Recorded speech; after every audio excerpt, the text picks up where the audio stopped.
Voilà, chers amis internautes, nous sommes ici au niveau de HLM Grand Yoff, plus précisément dans la commune de Grand Yoff. mu nekk nag commune bu nga xamante ne nag am na 62 quartiers ci 62 quartiers yooyu tey ñu daal di ñëw fi nga xamante ne nag moom moo di HLM Grand Yoff. gis ngeen sama ginnaaw fii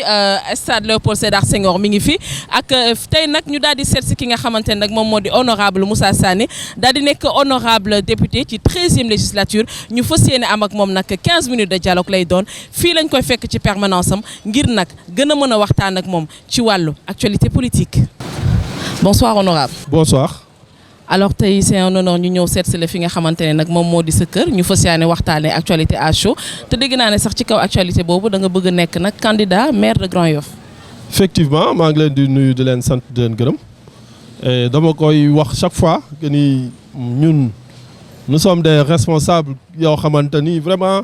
du ñu laqatu derrière nos ambitions ah dañuy taxaw dëggal li ñu xam ne moom la ñu bëgg a def nous voulons devenir le futur député maire de Grand Yoff loolu moom c'est l'ambition en tout cas de l'honorable député Moussa Sané waaw. donc téléspectateurs yi ñoo ko déggandoo ñu dugg ci biir fas yéene nag gën a yaatal waxtaan bi ak honorable Moussa Sané. tey nag ñu ne vendredi de tous les dangers opposition bi daal di woote mobilisation préfet ne bu mu fa am mais terewul nit ñi wàcc nañ ci mbedd bi daal di manifester loolu lan moo di sa xalaat. waaw su ma xalaat mooy que damay nuyu en tout cas les sénégalais yëpp yi ñuy déglu di wax ni rek préfet c'est l'autorité administrative bi nga xam ne moo nekk Dakar mu am si dans les 45 départements du Sénégal. donc kooku moom mooy apprécier en tout cas lépp luy xew ci Dakar fi nga xam ne ñun foofu lañ nekk donc bu toogee ba apprécier moom ne du autoriser en tout cas la marche moi je pense que ni moom am na ay raisons maintenant que opposition bi bañ na du ko def forcer ñëw marche aussi loolu beneen raison la mais de toute façon ñun amuñu ci dara lu ñuy commenter lu ñuy demander rek mooy que nañu nekk ay gentleman nekk ay responsable que bu ñu toogee bëgg def dara loo xamante ni autorité bi dafa taxaw kooku du politicien c'est un administrateur civil s'il décide apprécier une situation ne peut-être mën na am ay danger mën na am ay gàllankoor pour les concitoyens de Dakar ne du ko valider vraiment dañu war a respecter loolu. gars yi dem ba naan démocratie Sénégal la ñuy naxasal est-ce que loolu yow tu es d'avis te tamit ñu si bëri ñi ngi naan boo gisee ñu wàcc si mbedd bi mooy que ni dañoo mere njiitu réew mi. mais effectivement ñoom man jàpp naa ni démocratie Sénégal kuy taxaw di wax ne démocratie dañ ko naxasal da ngay wax lu la neex rek parce que tey Sénégal fii amul lu fi nit bëgg def te du ko def ñoo ngi nii préfet ne amul kenn du marche ñu forcer taxawal marche. kon donc foofu bu démocratie amuloon kenn ñemewu koo def kon donc bu fekkoon c'est une dictature boo ko defee ñu faat la wala ñu tëye la tëj la kon donc je pense que ni démocratie am na ci Sénégal. est-ce que foogoon yow li nga nekk ci pouvoir moo tax ngay waxee li ni mel. non pas du tout parce que ñun dañoo nekk ak suñuy collègues députés à l'Assemblée nationale et ma jàpp ni tey 5 candidats yi amoon yëpp benn candidat rek moo ñaari candidats ñoo ci nekkuloon député yeneen ñetti candidats yi ay député la ñu woon. mais depuis ça fait presque plus d'1 an taxawuñu Assemblée nationale session am na commission technique commission des finances plénière ñu voté le budget 2019 taxawuñu fa benn yoon et pendant ce temps ñu ngi yor oto Assemblée nationale di jël carburant Assemblée nationale di fayeeku xaalisu Assemblée nationale loolu aussi dañ ko war a wax ñoom su fekkee ni li ñuy woote gëm nañ ko. man jàpp naa ni tey mais pourquoi loolu yaa ngi dénoncer loo xamante ne peut-être que sénégalais xamuñu ko mais pourquoi yéen ñi nga xam ne yéen a nekk au niveau de l'Assemblée du ngeen ko dénoncer bàyyi ba yenn problème di am ngeen ci bëgg di ci wax aussi. Durant la campagne j'ai tenu 2 conférences de presse pour dénoncer cette attitude-là de mes collègues députés comme Ousmane Sonko comme Madické Niang j'en fais partie de ceux qui l'ont poussé à démissionner parce que moom xëy na peut-être il a dégg na appel bi ma ko lancé. parce que dama ne man mënuma comprendre yow nga taxaw ne da nga bëgg une gestion vertueuse lu raw li Macky Sall bëgg a def mais ba pare yow nga nekk Assemblée nationale nekk député de l'Assemblée nationale député du peuple mais ça fait plus d'1 an yaa ngi fayeeku salaire u député ça fait plus d'1 an yaa ngi jël carburant wu Assemblée nationale ça fait plus d'1 an kenn mësut a gis nga ñëw taxaw sax benn session taxaw jël parole défendre le peuple boobu nga nekk di waxal mais ça pose problème. Moi j'avais demandé à l'époque que nañu démissionner bàyyi seeni suppléants ñëw faire le boulot. Et donc bi ma ko defee macha allah sant yàlla Madické Niang m'a entendu c'est vrai que ni il a démissionné ma koy féliciter au passage. kon boobu daal foofu. dañ ko war a def parce que li ñuy woote mooy jub li ñuy woote mooy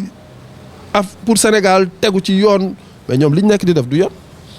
mënoo nekk député da ngay toog 1 an plus d'1 an doo taxaw assemblée ba pare di fayeeku xaalis boobu man de loolu du ma ko def. d'accord léegi bu ñu ñëwee ba léegi ci wàllu actualité politique ñu gis que ni rapport IGE temps yi mi ngi def nag une grande pompe ñi ñu ci bëri di ciy wax naan IGE président nee na jotul rapport bi ñii naan jot na ko est-ce que foogoon ne am na benn càggante bi nga xamante ne nekk na ci wàllu système bi ba ñu génnee rapport bu mel ni IGE nga xam ne dafa détaché wu carrément ci présidence de la République. Bon vous savez IGE moi je pense que ni ñoom seeni rapport duñ ko jox kenn ku dul le président de la République le président de la République mooy activé moom mooy jël rapport bi jàngat ko saytu ko ba pare soog ko jébal le procureur de la République donc man jàpp naa ni ñoom loolu ñuy wax noonu xëy na peut-être c'est des informations yoo xam dañ ko nekk di véhiculer nii rek. mais rapport bi publié nañ ko ci Facebook yeeg réseaux sociaux ba ñi ñëpp jot ci. non mais Facebook xam nga Facebook vraiment kooku man. kon yow da nga jàpp ni loolu du rapport bu baax bi. non mais c'est-à-dire rapport bi man pour man état moo ko war a génnee du ay Facebook parce que ay nit la rek ay sénégalais ñooy toog manipuler seen i mbir lancer ko ci Facebook bi taxaw parler kii wax fee xam nga jaxase jiixi jaaxa en tout cas askan bi moi je pense que ni am na loo fi xamante ni tey dañ ci war a dépasser ñun. war nañu romb foofu quoi parce que ay effet news la rek yoo xamante ni gars yi ñoo koy manipuler parce que ñoom seen activité politique yëpp mi ngi ci net bi Facebook WhatsApp xam la kon yow da nga jàpp ni ñoom dañoo am ay militants Facebook rek la ñu am. ay militants Facebook rek la ñu am mais li ñuy wax teguñu ko fenn du dara lu ci dëgg ay sos la rek ay sos la mais attends on va aller vers la vérité déjà le procureur il s'est autosaisi de ce dossier je pense que ni affaire dina gën a leer. fii Sénégal dañoo toll foo xamante ni kenn mënatu fi nax nit ñi mun nga nag manipuler parce que ñoom ils sont trop forts en ce sens ay Ousmane Sonko ay Idrissa ñoom loolu moom mooy seen fort. mais yéen la ñuy jiñ sax manipulation parce que nee nañu ñenn ñi nga xamante ne ñoom ngeen jël ñuy wax ci kii bi ak yooyu noonu et puis ñuy wax ci yeneen problème yoo xamante ne ce n'est pas carrément le moment. comme yan problème. comme yan problème c'est-à-dire que ni ñu waroon waxee ci pétrole bi carrément nee nañu waxuñu ci niñ ci fi lañ doon xaaree. non mais c'est-à-dire xam nga pétrole bi aussi coow li mi ngi bëree mais ñun extraire guñu benn goutte pétrole. mais gars yi nee nañu da ngeen di wax ay termes techniques yoo xamante ne que sénégalais duñ ko comprendre. non ñoom it dañuy wax ay termes techniques yoo xam ne sénégalais duñ ko comprendre c'est-à-dire tey ñun ñoo yor gestion wu pétrole bi c'est ça la réalité. C'est le pouvoir aujourd'hui qui détient la gestion de ce pétrole ñoom information buñ ci am rek si ñun lañ ko jëlee mais duñu wax jamais lu am je pense que ni le ministre de l'énergie il a communiqué Makhtar Cissé wax na c'est-à-dire comme li ma la wax rek sànq ñun pétrole xelee guñ ci benn toq pétrole coow bi ne pëlëx mais loolu yëpp ay affaire de politiciens la rek. mais la vérité va triompher man loolu laa siy wax la vérité va triompher ñoom ça fait plus de 2 ans ñu ngi wax pétrole bi rek pétrole rek ñoom seen àddina yëpp pétrole la jàpp nañ ni avec le pétrole là dinañ ci pousse ba taal dëkk bi te mënuñu ko parce que sénégalais yi c'est un peuple mature ñun pétrole dañoo dund ba toll nii sans pétrole kon du pétrole mooy génn tey ñuy tëb di dal le pétrole que nous avons ñu ngi koy commencer di ko extraire en 2021 2022 loolu jotagul c'est dans 3 ans. ñu nekk fii di débat ci benn débat boo xam ni nañu dem vers li nga xam ni moo am solo pour sénégalais yi. d'accord léegi bu ñu ñëwee fi nga xamante ne nag moom moo di Grand Yoff mu nekk sa fief ñu gis que ni Grand Yoff au niveau de l'APR da ngeen di dem en ordre dispersé loolu c'est un constat bi nga xamante ne ñu bëri def nañ ko ñoom Cheikh Bakhoum aw fii ñoom Adama Faye aw fii yow nga aw fii aw sa yoonu bopp n'est-ce pas gis nañ sax ci élection présidentielle bi dañu gisoon ñu ne ñaari comité sax moo fi amoon est-ce que mën nga ñëw ci divergence bi am fii au niveau de Grand Yoff. waaw divergence bi xam nga du problème yu profond yooyu franchement c'est un problème politique en tout cas ñun. problème politique comme naka. mais c'est le moment nga éclairer la lanterne des Sénégalais lan moom mooy problème bi carrément ba fii mun leen def benn baddank. non c'est-à-dire loolu aussi c'est le problème de l'APR. moi je pense que ni APR fépp commune boo dem gis nga fa ay x tendance ñun fii c'est vrai que ni bon on a après pratiquement ay 4 tendances wala 5 ans yoo xamante ni ku si nekk mi ngi taxaw di xëcc. bon bëgguma leen citer nag je préfère ne pas les citer mais il y a à peu près 3 tendances yu taxaw yu dëgër yoo xamante ni ku nekk mi ngi taxaw yooyu mun naa leen citer muy la tendance de Moussa Sané l'honorable député et celle de Adama Faye et celle aussi de Cheikh Bakhoum